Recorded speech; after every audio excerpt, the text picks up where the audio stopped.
ரிஷபராசி மிருகசீரிட நட்சத்திரம். இது செவ்வாயோட நட்சத்திரம். இந்த ரிஷபராசியில் இருக்கக்கூடிய மிருகசீரிட நட்சத்திரக்காரர்களுக்கு கோச்சார கிரக நிலவரங்களை பொறுத்த வரைக்கும் குரு பெயர்ச்சி, சனி பெயர்ச்சி, ராகுகேது பெயர்ச்சி, இந்த 3 பெயர்ச்சிகள் ஆன பிறகும் கூட எந்தவித மாற்றமும் இல்லை. தொழில் மாற்றம் கிடையாது, வேலை மாற்றம் கிடையாது, ஏதோ ஒரு வகையில் போயிட்டே இருக்குது, ஏற்றத்தாழ்வுகள் இருந்துகிட்டே இருக்குது, சரியான ஒரு முன்னேற்றம் இல்லை அப்படின்னு நினைக்கக்கூடிய நபர்களுக்கு இந்த வீடியோ. கிரக பயிற்சிகளுக்கு பிறகு குரு பயிற்சி, சனி பயிற்சி, ராகுகேது பயிற்சிக்கு பிறகு எந்தவித வளர்ச்சி இல்லைன்னு நினச்சிங்கனாக்கா அதுக்கு தசாபுத்தி பாதிப்புகள் தான். கோச்சார நகர்வுகளை பொறுத்த வரைக்கும் 20% தான். கோச்சார நகர்வுகளை பொறுத்த வரைக்கும் 20% தான் உங்களுக்கு பலன்கள் கொடுக்கும். மற்றபடி 80% உங்களுக்கு தசாபுத்தி பாதிப்புகள் தான். நல்ல பலன்கள் நடந்தாலும் சரி, உங்களுக்கு கெடு பலன்கள் நடந்தாலும் சரி, தசாபுத்தி சார்ந்து தான் உங்களுக்கு நடக்கும். இந்த ராசிக்கும் இந்த லக்னத்துக்கும் யோகம் செய்யாத குரு பகவான், அதாவது பாதகாதிபதினு சொல்லக்கூடிய குரு பகவான், உங்களுக்கு நல்ல பலன்களை கொடுக்குமா அப்படின்னாக்கா ஜென்ம ராசியில் வரும்போது கொடுக்காது. ஒரு சில மறைவு ஸ்தானங்களில் இருக்கும்போது நல்ல பலன்களை கொடுக்கும். ஆனால் ஜென்ம ராசியில் இருக்கக்கூடிய குரு பகவான் பார்வை மூலமா ஒரு நல்ல பலன்களை உங்களுக்கு கொடுக்கும். 5ஆம் பார்வை கேது பகவான் இருக்கக்கூடிய இடம், கன்னிராசிக்கு 5ஆம் பார்வையாக இருக்கிறதுனால கேது பகவான் இருக்குது. கேது பகவானால் ஏற்படக்கூடிய தீய விளைவுகள் உங்களுக்கு நல்ல ஒரு மாற்றங்களை கொடுக்கும். இப்போ கேது தசை நடக்குது, கேது புத்தி நடக்குது அப்படின்னாக்கா அவங்களுக்கெல்லாம் நல்ல ஒரு மாற்றம் உண்டு. கேது தசையால் பாதிக்கப்பட்ட நபர்கள் இல்லை கேது புத்தினால் பாதிக்கப்பட்ட நபர்கள் ஒரு சில கெடு பலன்கள் நீங்கள் அனுபவிச்சிருந்தீங்கன்னாக்கா அந்த கெடு பலன்கள் இப்போ இருக்காது. பூர்வ புண்ணியஸ்தானத்துக்கு குருவுடைய பார்வை. இப்போ பசங்களோட வளர்ச்சி நல்லா இருக்கும், பசங்களுக்காக எடுக்கக்கூடிய முயற்சிகள் நல்லாயிருக்கும், படிப்பு ரீதியாக நீங்கள் முயற்சி எடுத்தீங்கன்னா நல்லாயிருக்கும், வேலைவாய்ப்பு ரீதியாக எடுக்கக்கூடிய முயற்சிகள் நல்லாயிருக்கும். குழந்தை பாக்கியம் இல்லாத தம்பதியர்களுக்கு குழந்தை பாக்கியம் கொடுக்கும். இது குரு பயிற்சி பலன்கள் கிடையாது, தசாபுத்தினால் ஏற்படக்கூடிய பலன்கள். கோச்சார நகர்வுகள் மூலயமா உங்களுக்கு பலன்கள் கிடைக்கல அப்படின்னாக்கா தசாபுத்தி ரீதியாக என்ன மாதிரியான மாற்றங்கள் தரும் அப்படிங்கிறது இந்த வீடியோவோட பொருள். வழக்குகள் எதனா இருந்துச்சுனாக்கா அந்த வழக்குகள் உங்களுக்கு சாதகமாக அமையும். பூர்வீக சொத்தில் இருக்கக்கூடிய பிரச்சனைகள் இந்த காலகட்டங்களில் உங்களுக்கு நல்ல ஒரு சாதகமாக அமையும். இது குரு 5ஆம் பார்வை மூலமா ஏற்படக்கூடிய பலன்கள். இது கண்டிப்பாக நடக்கும். எப்படியோ ஏதோ ஒரு கஷ்டத்தில் இருக்கிறீங்க அப்படின்னாக்கா அந்த குரு பயிற்சி பிறகு இது நடந்திருக்கும். இது நடக்கலைனாக்கா உங்களுக்கு தசாபுத்தி பாதிப்புகள் தான் அதிகமாக கெடு பலன்களை கொடுத்துருக்கும். என்ன மாதிரியான தசாபுத்தி பாதிப்புகள் அப்படிங்கிறத நம்ம அடுத்தடுத்து பார்ப்போம். அது 7ஆம் பார்வை, குருவுடைய 7ஆம் பார்வை. திருமண வாழ்க்கைக்கு உண்டான இடம் அப்படின்னாக்கா 7ஆம் இடம் கலத்திர பாவகம். அந்த கலத்திர பாவத்தை இந்த குரு பகவான் பார்க்கறது நல்லதான்னு கேட்டிங்கன்னா நல்லது. நல்ல திருமண வாழ்க்கை அமையும், திருமணம் சார்ந்த முன்னேற்றத்தை கொடுக்கும், நண்பர்கள் வழியில் இருக்கக்கூடிய ப்ராப்ளம் சால்வ் ஆகும், கூட்டு தொழிலில் இருக்கக்கூடிய ப்ராப்ளம் சால்வ் ஆகும். கூட்டு தொழில் பாதிப்பு, இப்போ பார்ட்னர்ஷிப் எல்லாம் நிறைய பேர் பண்ணிட்டு இருக்காங்க இல்லையா, சேர்ந்து தொழில் பண்ணுறாங்க இல்லையா, அந்த தொழிலெலாம் கொஞ்சம் பாதிக்கப்பட்டிருந்தால் அந்த தொழிலில் நல்ல ஒரு வளர்ச்சி இந்த காலகட்டங்களில் பார்க்கலாம். அதுவும் இல்லாமல் உடல்நிலை சார்ந்து உங்களுக்கு ஏதாவது மருத்துவம் எல்லாம் எடுத்துகிட்டு வந்தீங்கன்னாக்கா அந்த மருத்துவம் கொஞ்சம் கிளியர் ஆகிறதுக்கான வாய்ப்பு இருக்குது. இதெல்லாம் குருவுடைய பார்வை. இது குரு பயிற்சி பலன் கிடையாது. சனி பகவானுடைய பார்வையும் இந்த விருச்சிக ராசிக்கு, அதாவது உங்கள் ராசிக்கு 7ஆம் இடத்துக்கு பதிவாகுது. இதெல்லாம் கெடு பலன்களை கொடுக்குமா அப்படின்னாக்கா கெடு பலன்களை கொடுக்காது. கோச்சார ரீதியாக கெடு பலன்களை கொடுக்காது. ராகு கேது பயிற்சிகளுக்கு பிறகும் எந்தவித மாற்றமும் இல்லை அப்படின்னு நினச்சிங்கனாக்கா இது தசாபுத்தி பாதிப்புகள் தான். எப்படி உங்களுக்கு தசைகள் பாதிக்கும் அப்படின்னாக்கா இந்த மிருகசீரிட நட்சத்திரக்காரர்களுக்கு இது செவ்வாயோட நட்சத்திரம். தசா காலங்கள் பார்த்தீங்கன்னாக்கா 7 வருடம். என்னோட கணக்குப்படி நான் 6 வருடத்தை நான் கணக்கில் எடுத்துக்கிறேன். இந்த மிருகசீரிட நட்சத்திரக்காரர்களுக்கு 6 வயசு வரைக்கும் உங்களுக்கு செவ்வாய் தசை நடப்பில் வந்துச்சுனாக்கா பிறகு 18 வருடங்கள் ராகு தசை. 6 + 18 24. 24 வயசு வரைக்கும் ராகு தசை நடப்பில் வரும். 24 வயசு வரைக்கும் அப்படின்னாக்கா அது படிக்கக்கூடிய காலம், படிச்சுட்டு வேலை தேடக்கூடிய காலம். இது பெரும்பாலும் இளவயது காலம். இந்த இளவயது காலகட்டத்தில் ராகு தசை முடிகிறது நல்லது தான். அதாவது 18 வயசுலேருந்து 24 வயசு வரைக்கும் கூடிய நபர்களுக்கு லவ் சம்மந்தப்பட்ட பிரச்சனைகள் நிறைய இருக்கும். இப்போ குருவோட பயிற்சிக்கு பிறகு, சனி பயிற்சிக்கு பிறகு எந்தவித முன்னேற்றமும் இருக்காது. நிறைய ப்ராப்ளத்தெல்லாம் சந்திச்சிருப்பீங்க. லவ் சம்மந்தப்பட்ட நபர்களுக்கு இது மாதிரி ப்ராப்ளத்தை கொடுத்துருக்கும். மேல் படிப்பு படிக்க முடியாமல் தடைகளை கொடுத்துருக்கும் ஒரு சில பேருக்கு. ராகு தசை அப்படிங்கிறது உங்கள் சுய ஜாதகத்தில் நல்ல இடத்துலேருந்து தசை பண்ணலைனாக்கா வேலை வாய்ப்பு, அதில் அது படிப்பு, இந்த படிப்பை முடிச்சுட்டு வேலை தேடுறீங்களே அந்த வேலை வாய்ப்பு கூட ஒரு சில பேருக்கு வேலை வாய்ப்புகள் கிடைக்காது. தடை தாமதங்களை கொடுத்துனே இருக்கும்.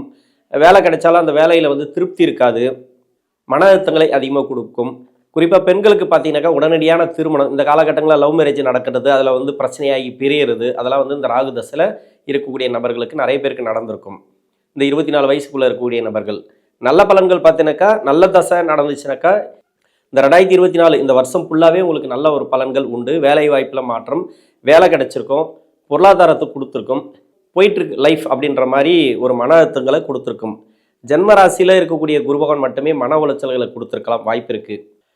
24 வயசுக்கு மேலே 40 வயசு வரைக்கும் குரு தசை. இந்த ராசிக்கும் இந்த லக்னத்துக்கும் குரு தசை அப்படிங்கிறது யோகாதிபதி தசை கிடையாது, பாதகாதிபதி தசை, அவயோக தசை.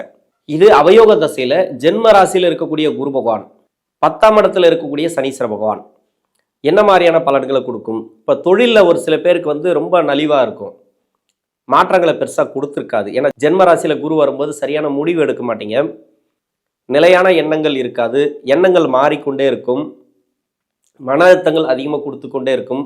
வேலை மாற்றங்கள் ஒரு வேலையிலே இருக்க மாட்டீங்க, இடமாற்றங்களை அதிகமாக கொடுத்துட்டே இருக்கும். எந்த வேலைக்கு போனாலும் இந்த வேலை பிடிக்கல அந்த வேலை பிடிக்கல அப்படின்ட்டு ஏதாவது ஒரு இடம் மாறினே இருப்பீங்க அந்த குரு தசையில் இருக்கக்கூடிய நபர்கள். திருமணத்துக்காக முயற்சி பண்ணக்கூடிய நபர்களுக்கு இப்போ திருமணத்துக்காக முயற்சி பண்ணுறீங்க அப்படின்னாக்கா குரு தசையில் அமையல, குரு தசை நடக்குது, திருமணம் ஏன் நடக்கலை அப்படின்ற மாதிரியான ஒரு கேள்விக்குறி உங்களுக்கு இருக்கும். ஏன்னா குரு தசைனாவே திருமணம் தானே, குருனாவே திருமணம் தானே, குரு தசைனாவே வண்டி வாகன சேர்க்கை, அது இது, அதில் கோடீஸ்வர யோகம் அப்படி இப்படின்னு நிறைய சொல்லுவாங்க இல்லையா. ஆனால் எதுவுமே கொடுக்கலையே அப்படின்னாக்கா இது பாதகாதிபதி தசையில் வேற லக்கணமாக இருந்து அந்த லக்கணத்துக்கு யோகராக வந்தால் மட்டுமே நல்ல பலன்களை கொடுக்கும், இல்லைன்னா கெடு பலன்கள் தான். இருந்தாலும் உங்களுக்கு முதல் 10 வருடம் ஒரு பலன்களை கொடுக்கும், அதன் பிறகு வரக்கூடிய 6 வருடங்கள் ஒரு பலன்களை கொடுக்கும். முதல் 10 வருஷத்தில் நல்ல பலன்கள் கொடுத்துச்சுனாக்கா பிறகு வரக்கூடிய 6 வருடங்கள் கெடு பலன்களை கொடுத்துக்கும். அந்த கெடு பலன்கள் எந்த புத்தியில் ஆரம்பிக்கும் அப்படின்னாக்கா குருதசை சுக்கிர புத்தியில் ஆரம்பிக்கும், சுக்கிர புத்தியிலே சென்ட்ர பகுதியில் ஆரம்பிக்கும். இது மாதிரி சுக்கிர புத்தி நடக்கக்கூடிய காலங்களில் தான் உங்களுக்கு ஒரு சில மாற்றங்கள் கொடுக்கும், வேலை மாற்றங்கள். நல்ல பலன்களாக இருந்தால் வேலை மாற்றங்களை கண்டிப்பாக கொடுக்கும், அதாவது பெரிய வேலையில் போய் சேர்றது, இடமாற்றத்து மூலிமா நல்ல ஒரு வேலை வாய்ப்பெல்லாம் அந்த காலகட்டங்களில் கிடைக்கும். அப்படி நல்ல பலன்கள் இல்லை அப்படின்ற பட்சத்தில் ஒரு வேலையில் நல்ல ஒரு பொசிஷனில் இருப்பீங்க, அந்த வேலை பாதிக்கப்படும். உடனடியாக அந்த வேலை போவோம், வேலையை விட்டு தூக்குவாங்க, வேறு வேலைக்கு போவீங்க, அந்த இடத்துல உங்களுக்கு ஹையர் பொசிஷன் கிடைக்காது, நீங்கள் இருக்கிற நிலைமையிலேருந்து கீழ் நிலைமைக்கு வேலை பார்க்கக்கூடிய சூழ்நிலையை கொடுக்கும், பொருளாதார வளர்ச்சியை கொடுக்காது. அந்த டைமில் பொருளாதாரத்தில் நிறைய தட்டுப்பாடு, கடன் பிரச்சனைகள், வீட்டில் கணவன் மனைவி பிரியறது, இது மாதிரியான சூழ்நிலைகள்லாம் இந்த குருதசை கடைசி 6 வருடத்தில் கொடுக்கும். குருதசையில் முதல் 10 வருடம் நல்ல பலன்களை கொடுத்துச்சுனாக்கா பிறகு வரக்கூடிய 6 வருடங்கள் நல்ல பலன்கள் கொடுக்காது. முதல் 10 வருடத்தில் கெடு பலன்கள் கொடுத்துச்சுனாக்கா அதுக்கு அடுத்து வரக்கூடிய 6 வருடங்களை நல்ல பலன்களை கொடுத்துரும். இதுக்கிடையில் 7.5 சனியோ அஷ்டம சனியோ வரக்கூடாது. இப்போ 7.5 சனியும் கிடையாது, அஷ்டம சனியும் கிடையாது. அதனால் உங்களுக்கு இந்த குரு தசையில் பின்னாடி வரக்கூடிய நபர்களுக்கு நீங்கள் எப்படி இருக்கோம் அப்படின்றத உங்கள் சுய ஜாதகத்தை நீங்கள் பார்த்துங்க. குரு தசை ஆரம்பித்து 10 வருடமாக திருமணம் நடக்கலை, வேலை வாய்ப்பு இல்லை, நிறைய கஷ்டப்பட்டுனே வரீங்க அப்படின்னாக்கா எதுலேருந்து உங்களுக்கு நல்ல பலன்கள் கிடைக்கும், பின்னாடி வரக்கூடிய 6 வருடங்கள் உங்களுக்கு நல்ல பலன்கள் கிடைக்குமா அப்படின்றத உங்கள் சுய ஜாதகத்தை செக் பண்ணி பார்த்துங்க. குழந்தை பாக்கியம் இல்லாத தம்பதிகளுக்கு குழந்தை பாக்கியத்தை கொடுத்துரும். இந்த வருஷம் முடியறதுக்காட்டி ஒரு நல்ல செய்தி உங்களுக்கு வந்துடும்.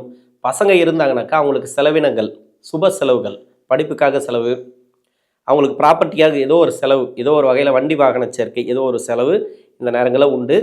40 வயசுக்கு மேலே 59 வயசு வரைக்கும் சனி தசை நடக்கக்கூடிய நபர்கள் நிறைய மன அழுத்தங்கள் இந்த மிருகசீரிட நட்சத்திரக்காரர்களுக்கு உண்டு. ஜென்ம ராசியில் குரு இருக்கிறதுனால மன அழுத்தங்கள், நிலையான எண்ணங்கள் இல்லாமல் வேற்று எண்ணங்கள், மாறி மாறி எண்ணங்களை கொடுத்து கொண்டே இருக்கும். ஒவ்வொரு நிமிடத்திற்கும் எண்ணங்கள் மாறிக்கொண்டே இருக்கும். மனசு சார்ந்த பிரச்சனைகள் உண்டு. குறிப்பாக பெண்களுக்கு பார்த்தீங்கன்னாக்கா நிறைய நெருக்கடிகள், வேலை செய்யக்கூடிய இடங்களில் நிறைய நெருக்கடிகளை அனுபவிச்சிருப்பீங்க. இது அவயோகம் செய்யக்கூடிய இடத்துலேருந்து சனி பகவான் தசை நடத்துச்சுனாக்கா சொல்லவே தேவையில்லை, கடுமையான கெடுபலன். யோகம் செய்யக்கூடிய இடத்துலேருந்து தசை பண்ணிச்சுனாக்கா கொஞ்சம் ஓரளவுக்கு நிம்மதியை கொடுக்கும். ஓரளவுக்கு எப்படி பார்த்தாலும் கஷ்டத்தையும் கொடுக்கும், ஓரளவுக்கு நிம்மதியை கொடுக்கும். ஒரு வருமானம் வரும், அந்த வருமானத்தில் மிச்சம் நிற்காது, அது ஒரு ப்ராப்பர்ட்டிக்காக போகும், கையில் காசே இல்லாத ஒரு நிலைமை தான் இருக்கும். பண வரவுகளை கொடுக்காது இந்த சனி தசையானது. கணவன் மனைவிக்குள்ளே அடிக்கடி சண்டை, இதுக்கு முன்னாடியெல்லாம் இருந்தே இருக்காது சண்டை. சனி தசையில் நிறைய சண்டை வரதுக்கான வாய்ப்பு இருக்குது. அதிகப்படியான வாக்குவாதங்கள் வரதுக்கான வாய்ப்புகள்லாம் இந்த காலகட்டங்களில் கொடுக்கும். தொழில் ரீதியாக ஒரு சில மாற்றம் உண்டு. ஏன்னா 10ஆம் இடத்துல சனீஸ்வர பகவான் இருந்து வக்கரமாக இருக்கிறதுனால, இல்லை வக்கர நிவர்த்திக்கு பிறகும் சரி, சனி தசை அப்படிங்கிறது ஒரே மாதிரியே தான் இருக்கும். வேற தசையாக இருந்தால் கூட சனி பகவானுடைய வக்கரத்துக்கும் வக்கர நிவர்த்திக்கும் வித்தியாசங்கள் இருக்கும் பலன்கள். சனி தசை அப்படிங்கிறதுனால வக்கரமாக இருந்தாலும் சரி, வக்கர நிவர்த்தி ஆனாலும் சரி, பலன்களில் வேறுபாடுகள் இருக்காது, ஒரே மாதிரியே தான் இருக்கும். நல்லது நடக்குதா, உங்களுக்கு நல்லது நடந்துக்கொண்டே இருக்கும். கெடுபலன் நடக்குதா, கொஞ்சம் கெடுபலன்கள் கொஞ்சம் குறையும், அதே கெடுபலன்கள் திரும்ப வரும். பசங்களுக்கான முயற்சிகள் நல்லா இருக்கும் உங்களுக்கு. ஏன்னா பசங்களுடைய வளர்ச்சி நல்லா இருக்கும், பிள்ளைகளோட வளர்ச்சி உங்களுக்கு நல்லா இருக்கும். அது யாராக இருந்தாலும் உங்கள் வீட்டில் இருக்கக்கூடிய நபர்களுக்கு தொழில் வளர்ச்சி, வேலை வாய்ப்பு அதை எல்லாமே கொடுத்துரும். ஆனால் உங்களுக்கு தான் எதுவுமே கொடுக்காது இந்த சனி தசைங்கிறது. ஆனால் அவங்களுக்கு 7.5 சனியோ அஷ்டம சனியோ நடக்காமல் இருந்தால் மட்டுமே இந்த நல்ல பலன்கள் உண்டு. அஷ்டம சனியோ 7.5 சனியோ நடந்துச்சுனாக்கா கெடுபலன்கள் கொடுக்கும். இந்த காலகட்டங்களில் கொஞ்சம் கவனமாக இருக்கணும். சனி தசையில் இடமாற்றங்கள் வேண்டாம், தொழில் மாற்றங்கள் வேண்டாம். எதுவாக இருந்தாலும் உங்கள் சுய ஜாதகத்தை செக் பண்ணிவிட்டு நீங்கள் பண்ணுங்கள். 59 வயசுக்கு மேலே 76 வயசு வரைக்கும் புதன் தசை. இது 2ஆம் அதிபதி தசை, 5ஆம் அதிபதி தசை. இந்த 2024 இந்த கிரக நகர்வுகள், இந்த 2024 இப்போ நடக்கக்கூடிய கிரக நகர்வுகள், குரு ஜென்ம ராசியில் இருந்தாலும் சரி, 10ஆம் இடத்துல வந்து சனீஸ்வர பகவான் வக்ரகதியில் இருந்தாலும் சரி, வக்ர நிவர்த்தியானாலும் சரி, இந்த காலகட்டங்கள் வளர்ச்சியான காலகட்டங்கள் சொல்லலாம். புதன் தசையில் பெரிய கெடுபலன்கள் எதுவும் இல்லை. பூர்வ புண்ணியஸ்தானாதிபதினு சொல்லக்கூடியவர், 2ஆம் அதிபதினு சொல்லக்கூடியவர், குடும்ப வளர்ச்சி, குடும்ப பொருளாதாரம் நல்லா இருக்கும். பேங்க் சேவிங் எல்லாம் அந்த காலகட்டங்களில் உங்களுக்கு வளர்ச்சிகளை கொடுக்கும். வேற லக்கணமாக இருந்து அந்த லக்கணத்துக்கு யோகராக வந்தால் சிறப்பு, அவயோகராக வந்தால் கொஞ்சம் நிதானம் தேவை. இந்த காலகட்டங்களில் எடுக்கக்கூடிய முடிவுகள் கொஞ்சம் சரியாக இருக்காது. ஏன்னா ஜென்மராசியில் குரு, மன அழுத்தங்கள், மனக்குழப்பங்கள், சரியான முடிவு எடுக்க முடியாமல் திணறது, அடுத்தவங்க பேச்சு கேட்குறது, அடுத்தவங்களை நம்பி பணம் கொடுக்கறது, பணம் போடுறது, வட்டிக்கு பணம் விட்டால் கூட இந்த காலகட்டங்களில் திருப்பி வராது. நிறைய ப்ராப்ளங்களை அனுபவிக்கக்கூடிய காலம்னு சொல்லலாம். ரொம்ப கவனமாக பார்க்கணும். அவயோகராக இருந்தால், யோகராக இருந்தால் சிறப்பு அப்படின்னு சொல்லலாம். இருந்தாலும் கோச்சார நிலைமைப்படி சரியான முடிவு எடுக்கிறதுக்காக நீங்கள் தடுமாறுவீங்க.